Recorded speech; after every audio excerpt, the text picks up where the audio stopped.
Alors, nous sommes trois du campus Saint-Jean de l'Université de l'Alberta et la présentation d'aujourd'hui tombe dans la thématique qui est présence pédagogique à distance. Le titre de la présentation, c'est Réimaginer l'enseignement postsecondaire en période pandémique, endémique. On va parler du pourquoi, comment et quoi. Donc, c'est vraiment pour vous parler de ce qu'on a accompli jusqu'à maintenant au campus Saint-Jean. Vous allez voir durant la présentation que c'est un processus qui dure depuis très longtemps. Ce n'est pas nouveau pour nous.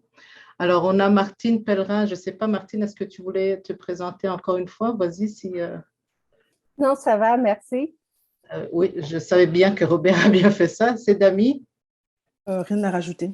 Rien à ajouter. Alors, Robert, bon travail pour la présentation. Moi non plus, je n'ai rien à ajouter. Alors, le plan de notre présentation, on va parler du pourquoi, comment et quoi. On va faire aussi, Sedami va vous partager son expérience, comment elle a appliqué ça dans son enseignement. Elle va vous parler de son cours qu'elle a utilisé pour ça. Martine? Oui, merci. Donc, on va commencer d'abord avec ce questionnement-là. Est-ce qu'on m'entend tous bien? Oui. Donc, le pourquoi, le comment et le quoi. Je vais surtout m'attarder sur le pourquoi. Donc, suivant.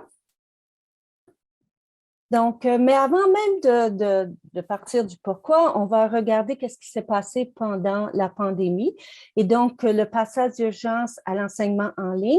Donc, en fait, il faut vraiment indiquer qu'il s'agissait d'une mesure de survie, c'est-à-dire d'urgence.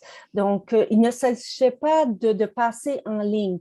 C'était vraiment une stratégie comme le dit bien en anglais, Emergency Remote Online Learning. Et ce qui fait vraiment la différence, parce que plusieurs personnes vont être très négatives par rapport à l'expérience qu'ils ont eue en ligne pendant la pandémie. Et c'est vrai, il y avait des très grands défis, mais il ne faut pas oublier qu'il s'agit tout simplement d'une stratégie d'urgence. Et comme le dit Hodge et R, well-planned online learning experience are meaningful, different from course offered online in response to a crisis or disaster.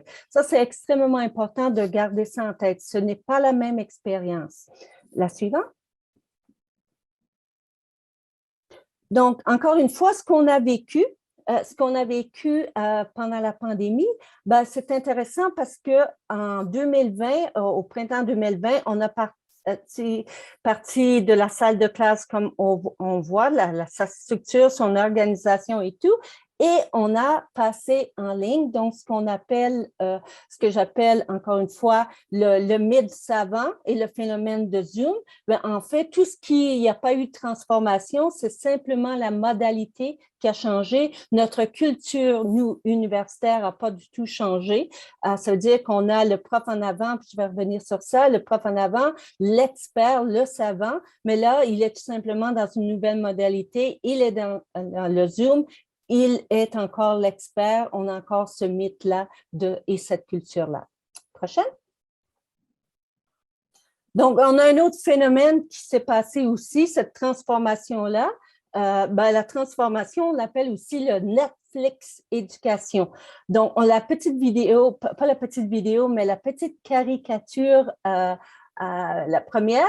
Donc, I think John is really getting into make remote teaching video. Ce qu'on a vu, c'est que tout d'un coup, les profs ont commencé à s'approprier d'outils numériques pour développer des vidéos. Donc, on a commencé à développer des vidéos, soit s'enregistrer pendant 3 heures de temps. Donc, on est toujours dans la même culture, le mythe de l'expert et aussi de la transmission du savoir. Donc, ce qui est arrivé, c'est que là, on développait plein d'outils pour faire des bons vidéos. Donc, ce qu'on est arrivé, c'est qu'on voit les étudiants de l'autre côté qui sont quoi? Qui sont encore très passifs, sont dans le mode passif, réceptif.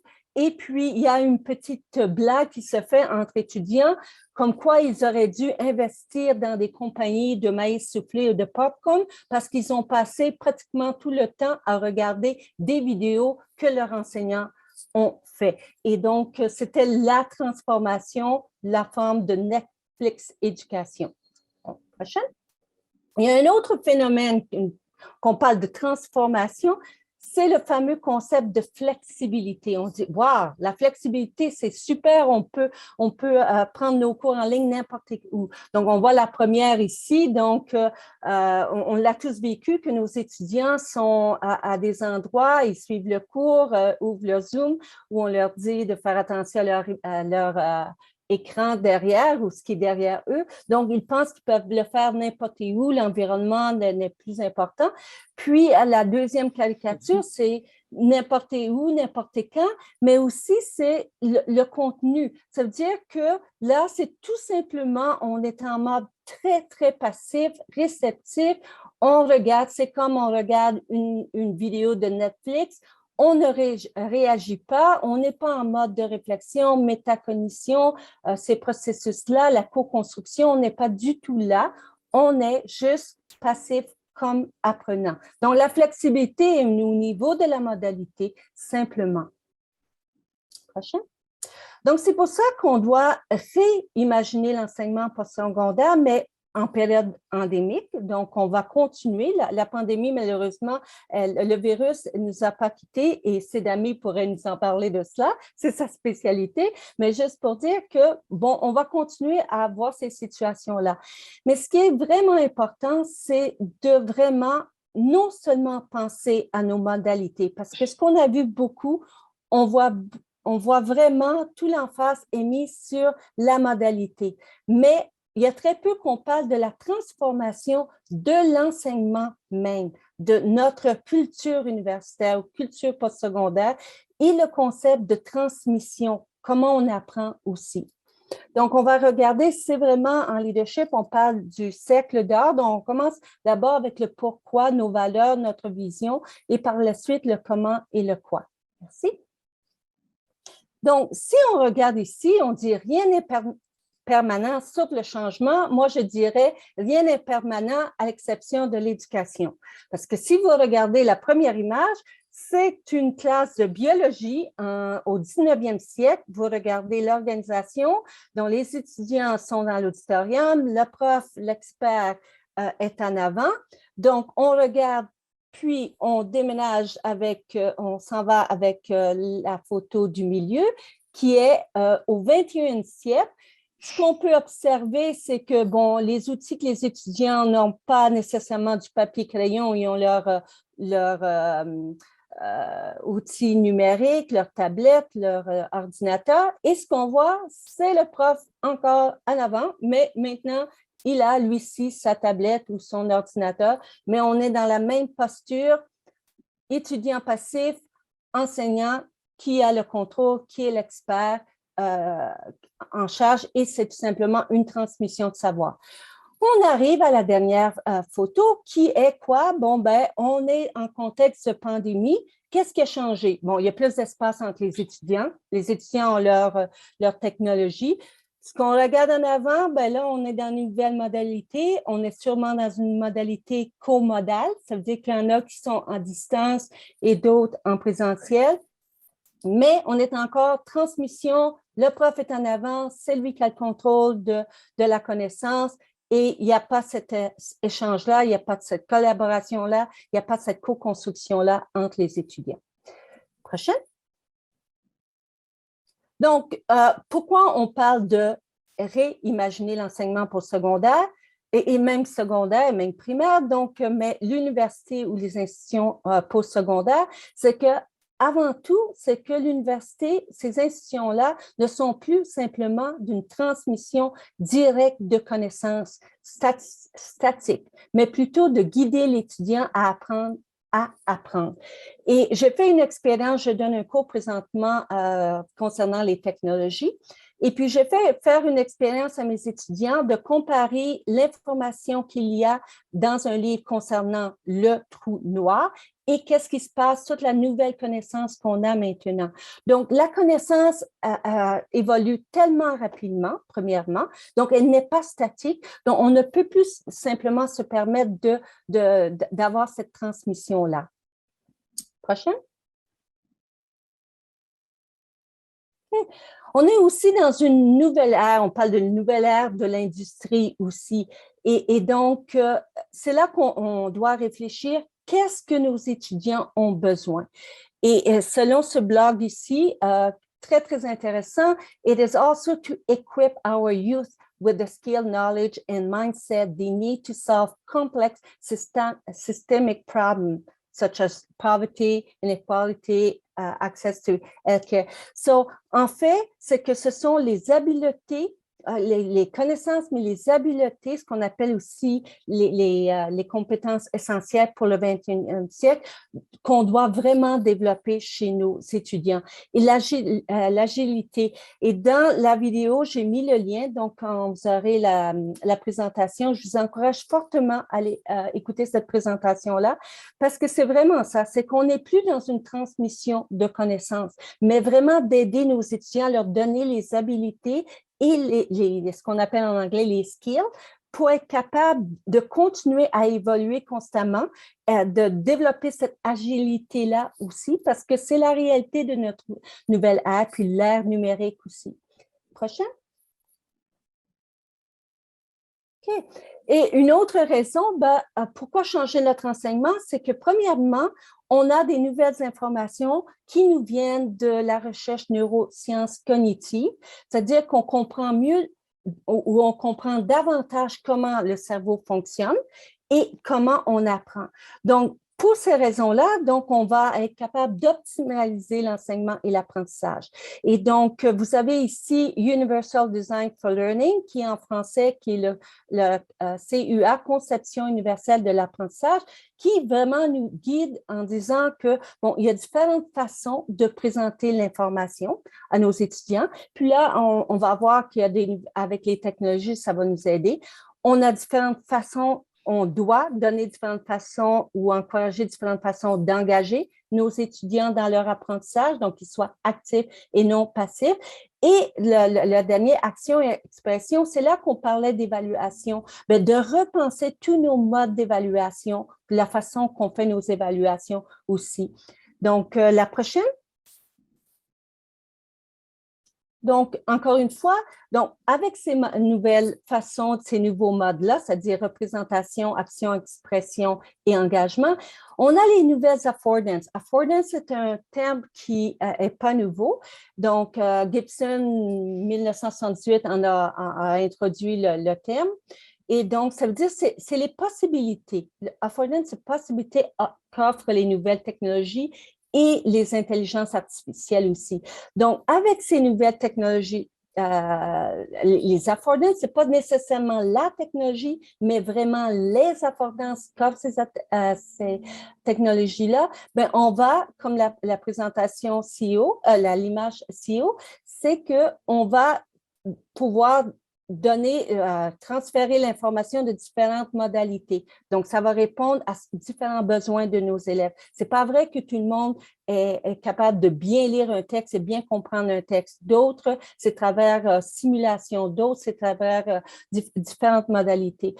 Comment aussi, comme l'image en bas, la première, on va regarder à différentes technologies de simulation, de jeu. Et je pense qu'il y a eu une présentation à ce sujet-là aussi, les technologies immersives. Donc, autant en présentiel qu'en ligne, on va commencer à intégrer les affordances de ces nouvelles technologies pour bien rejoindre, comme j'ai dit, les différents modes d'apprentissage. Et aussi, encore une fois, l'engagement de nos élèves. Il faut qu'ils soient actifs, acteurs principaux dans leur apprentissage. Ils doivent être capables de répondre aux compétences essentielles telles que la collaboration, la communication, la résolution de problèmes et donc de produire, d'innover en termes de solutions. Donc, c'est vraiment la raison pourquoi il faut réimaginer l'enseignement postsecondaire. Et je passe la parole à ma collègue. Oui, bonjour, rebonjour tout le monde. Merci Martine pour cette première partie. Alors moi, je vais vous parler en gros comment on a fait au Campus Saint-Jean et ce qu'on a fait. Alors, c'est sûr que puisqu'on parle de comment réimaginer l'enseignement postsecondaire, nous, au Campus Saint-Jean, on avait déjà fait on avait déjà plongé, si vous voulez, on avait déjà fait beaucoup d'initiatives, entrepris des initiatives de transformation numérique.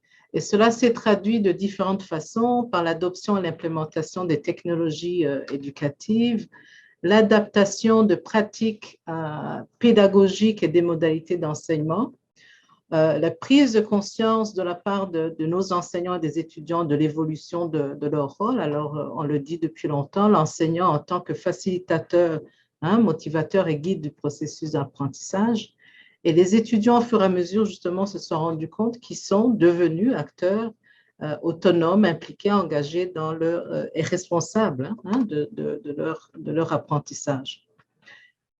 De ce que nous avons déduit de notre parcours de transformation numérique, et d'ailleurs les étudiants et les profs nous l'ont mentionné, il y avait deux principaux facteurs de succès. C'était notre accompagnement autant pédagogique que technologique offert aux étudiants et aux enseignants. Alors cela était à travers les ateliers de formation qu'on a donnés tout le long de notre transformation, aussi des micro-formations autoportantes.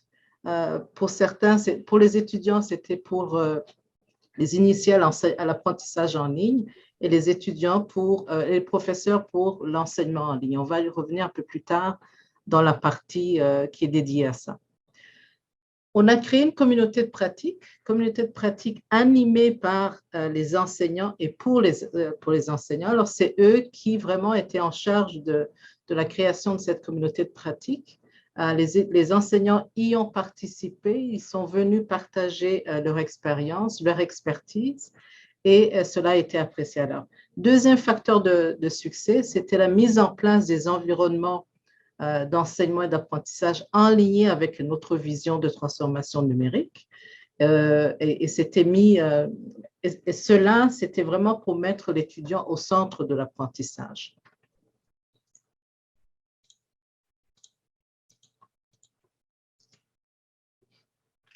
Cela, par la mise en place des environnements d'enseignement d'apprentissage, là, je pense en particulier à ce que vous voyez ici à gauche, c'est une photo de notre salle qu'on appelle de salle de transformation pédagogique et digitale, qui a été vraiment le fruit d'une longue réflexion de ce que devait devenir ce qui était auparavant une salle ordinaire d'ordinateur. Et notre réflexion, si vous voulez, était basée ou informée par les tendances dans le domaine de l'éducation et soutenue aussi par les recherches ainsi que l'analyse des besoins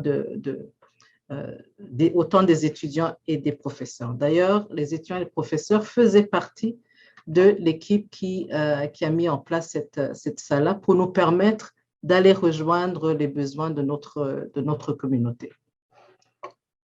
Sur la salle, on ne le voit pas très bien, mais la salle est équipée de 6 écrans et cette salle-là a été finalement une salle polyvalente car permettant la diversification des modalités d'enseignement. Si vous voulez, ceux qui sont intéressés, on pourrait regarder ça plus en détail. Sur la même diapo, on voit également d'autres plateformes qu'on a utilisées. Ce n'est que quelques plateformes parce qu'on en a plusieurs, quelques outils technologiques qui ont été utilisés tout le long.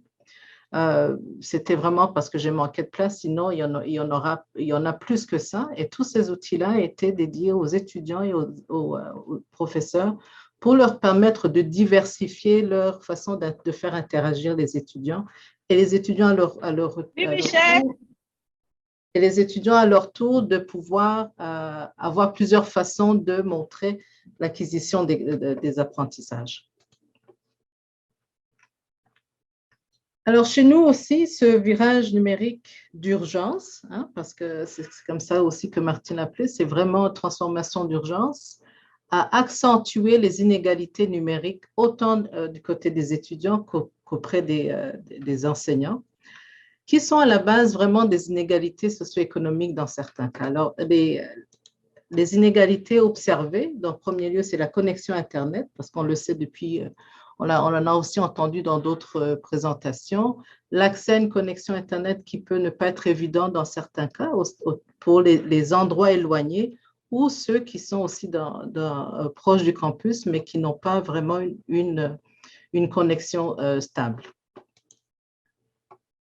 L'équipement technologique, alors un accès limité ou inexistant aussi, un ordinateur ou tout équipement, outil technologique qui est requis dans l'apprentissage. Alors ça, on l'a vécu pour les étudiants, que ce soit les étudiants dans un ménage où ils partagent l'ordinateur avec les frères et sœurs, ou ceux qui n'en ont pas du tout et qui utilisent les ordinateurs du campus Saint-Jean. Le manque de compétences numériques fait aussi partie des inégalités. Alors, avec ce changement vient bien évidemment l'obligation de se recycler et d'acquérir de nouvelles compétences numériques. Alors, on l'a observé auprès de nos étudiants et de nos professeurs qui, dans certains cas, manquaient ces compétences-là. Alors, dans la diapo qui suit, on va vous montrer ce qu'on a fait pour remédier à ça. Quatrième inégalité, c'est l'inégalité de pouvoir ou de voix dans les espaces numériques, ce qui limite la participation de certains étudiants ou d'autres participants pour diverses raisons, et la non-aisance de manipulation des outils technologiques étant l'une d'entre elles. Ici, il s'agit des inégalités axées sur l'identité numérique. Alors, qu'est-ce qu'on a fait? Ce que je vais vous présenter comme stratégies qui ont été mises en place avait pour but, comme vous pouvez l'imaginer, de donner à nos apprenants des opportunités d'apprentissage flexibles et surtout inclusives. Lorsqu'on parle d'inégalité, c'est qu'on veut justement parier à ça pour donner à tout le monde les mêmes opportunités d'apprentissage et de donner surtout des moyens nécessaires requis à nos enseignants pour le faire. Parmi ces stratégies-là, on a prévu au campus des espaces dédiés à ceux qui n'ont pas de connexion stable chez eux. C'est sûr que durant la pandémie, ce n'était pas évident, mais on a fait le plus qu'on peut de donner l'opportunité aux étudiants ou aux enseignants de pouvoir venir occuper certains espaces. Et cela nous a amené la nécessité de repenser à nos infrastructures. Nos infrastructures, de nous assurer à ce que nous-mêmes, à l'université, on ait une connexion stable permettant à tout le monde d'avoir accès en même temps. Deuxième stratégie reliée à l'équipement technologique, on s'est équipé nous-mêmes de plus d'ordinateurs nous permettant à prêter l'équipement à nos enseignants et nos étudiants pour qu'ils soient tous à même de suivre autant les cours et d'enseigner comme il se doit. Troisième stratégie pour les compétences numériques, nous avons mis en place, comme je disais plus tôt, l'accompagnement pédagogique et technologique pour les étudiants et les enseignants. Alors, c'est-à-dire qu'on leur a offert des ateliers tout le long, des ateliers autant en groupe et individuel, selon leurs besoins. Et on avait aussi une équipe qui était toujours dédiée, qui était toujours présente pour répondre aux questions ou pour accompagner les étudiants ou les enseignants n'importe quand ils voulaient. Alors, quand je dis n'importe quand, c'est qu'on avait, on a encore une adresse courriel où ils nous écrivent, puis on peut se connecter tout de suite sur les différentes plateformes qu'on a, les différentes plateformes pour communiquer avec les étudiants et les profs, que ce soit Zoom, Meet, mais il y a toujours quelqu'un disponible pour nos enseignants.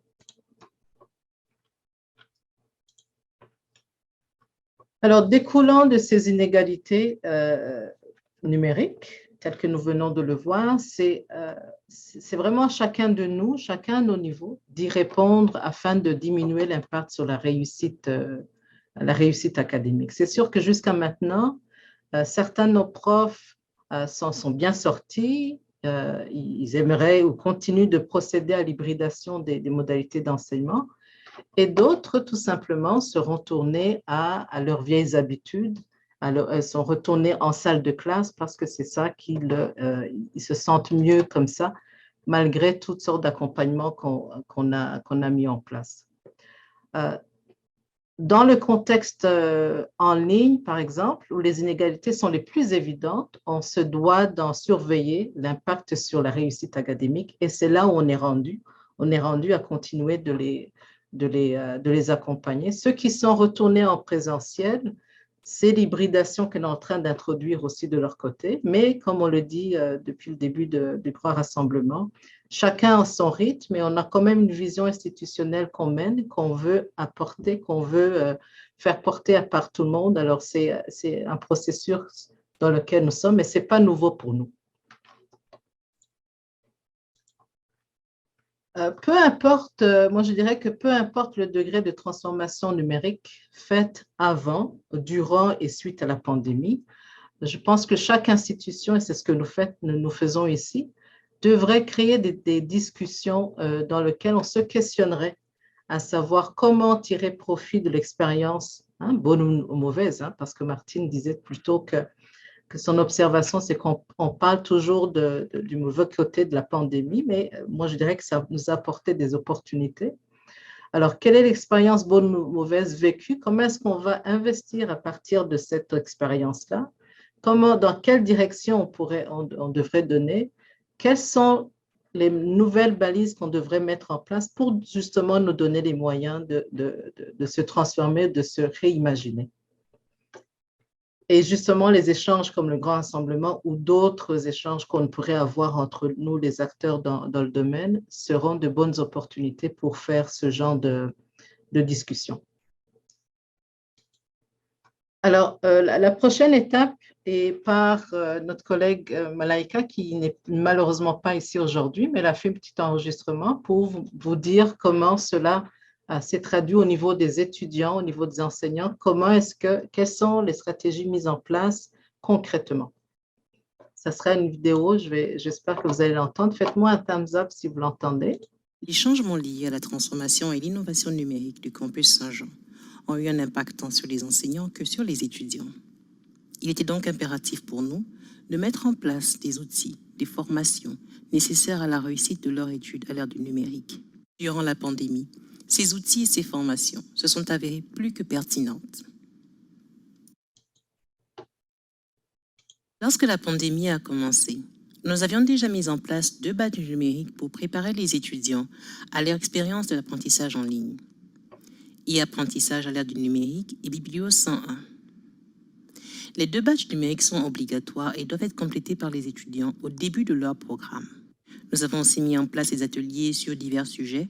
Les plus populaires étaient les ateliers sur les outils de production et de présentation de contenu et les outils et les plateformes pour le travail collaboratif. Ce dernier était particulièrement plus populaire durant la pandémie, quand les étudiants devaient travailler à distance. Durant la pandémie, nous avons mis en place des micro-formations professionnelles pour les étudiants, dont la micro-formation professionnelle sur l'enseignement en ligne pour les étudiants en formation initiale dans le programme d'éducation et la micro-formation professionnelle sur le tutorat en ligne. La micro-formation professionnelle sur l'enseignement en ligne avait pour but d'initier les étudiants à l'utilisation de différents outils numériques en salle de classe. Elle a permis d'approfondir leurs connaissances sur le sujet, mais aussi de préparer les étudiants pour leur stage en milieu scolaire. La micro-formation sur le tutorat en ligne a été conçue par Olivier Alfieri en collaboration avec le Centre de réussite académique du campus Saint-Jean. C'est une formation accélérée de 3 semaines. La formation est d'ailleurs animée par Olivier. Durant ces 3 semaines, les étudiants découvrent le modèle pédagogique, les bonnes pratiques et quelques outils numériques pour le tutorat en ligne. Nous avons eu jusqu'à date 2 cohortes. La première d'environ une 60aine d'étudiants du campus Saint-Jean et une deuxième cohorte composée d'étudiants du campus Saint-Jean et de membres de la communauté venant d'Edmonton, de Calgary et d'autres régions de l'Alberta. Ces micro-formations ont non seulement pu répondre à un besoin immédiat durant la pandémie, mais nous ont aussi permis de valoriser les compétences de nos étudiants auprès des communautés et de leurs futurs employeurs.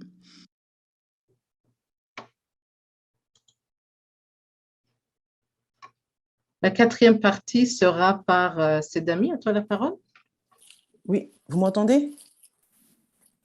Oui, donc encore merci de me donner la parole. Donc moi, je vais partager très brièvement comment j'ai vécu justement la pandémie, mais je préfère dire l'utilisation de la technologie dans mon cours parce qu'il faut reconnaître que j'étais très réticente à utiliser la technologie dans mon cours. C'était plus des cours en amphi, mais la pandémie a vraiment apporté quelque chose de positif me concernant.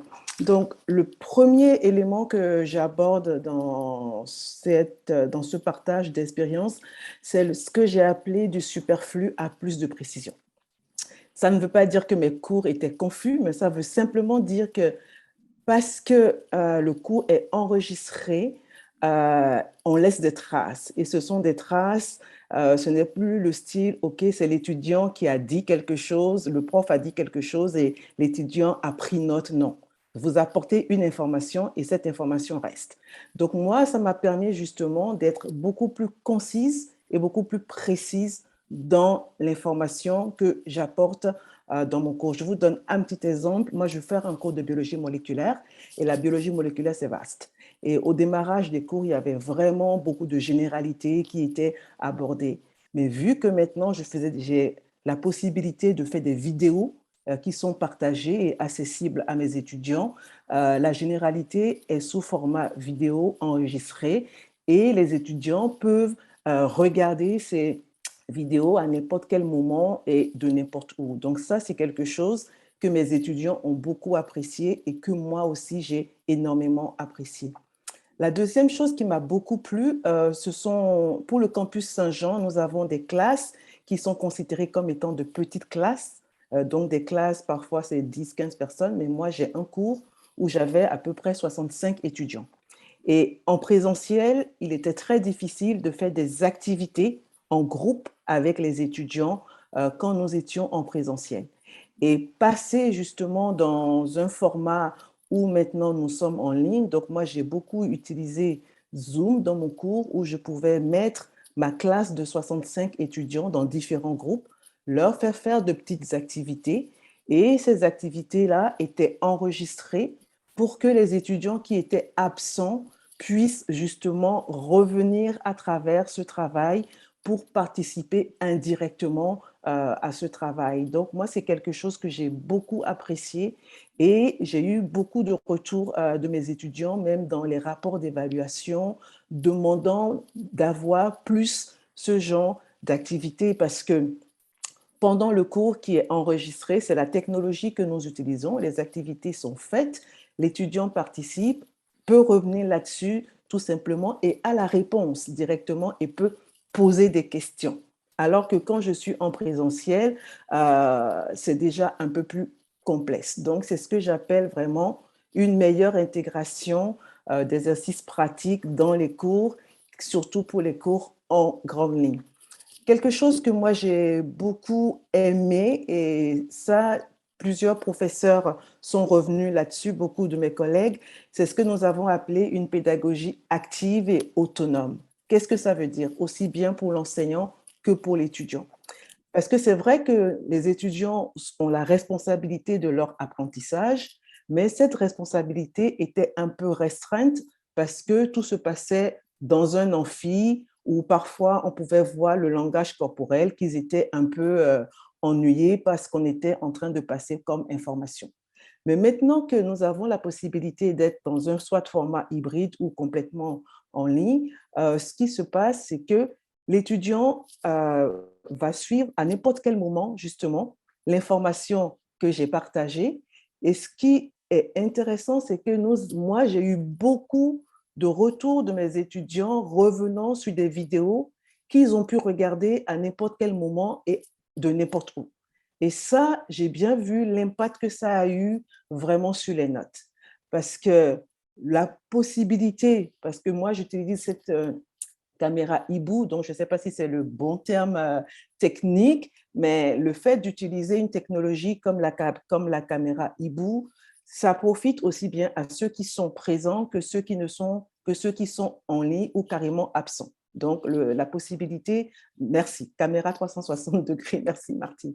Et donc, j'ai bien vu comment est-ce que les étudiants aimaient beaucoup cette pédagogie. Donc, ça rejoint toujours cette notion de meilleur accompagnement. Et moi-même, en tant qu'enseignante, ça m'a quelque part créé un meilleur lien, une meilleure relation d'échange entre mes étudiants et moi parce que au fur et à mesure que je faisais le cours, les absents, même s'ils n'étaient pas là, ils pouvaient m'envoyer des questions après me disant, Madame, à telle minute de votre enregistrement, vous avez dit telle chose. Est-ce que c'est vraiment ce que vous avez voulu dire? Est-ce que j'ai vraiment compris tel exercice? Alors que quand nous étions en présentiel, j'avais jamais eu l'opportunité d'avoir des étudiants me disant, Madame, à telle minute de votre cours, vous avez eu à préciser telle information. Donc, moi, en gros, bon, je sais que je n'ai que 5 minutes pour aller à l'essentiel, mais pour résumer très brièvement, ce que j'ai apprécié dans cette expérience, c'est vraiment le fait que j'ai apporté beaucoup plus de précision, de discipline dans mon enseignement à travers l'utilisation de la technologie. Et donc, c'est pour ça que je parle de l'ennui au dynamisme et à la flexibilité par rapport aux étudiants. Je vous remercie. Merci beaucoup, Sedami. Ceci prend à la présentation. Là, on est prêt pour les questions. Alors, je te repasse la parole, Robert.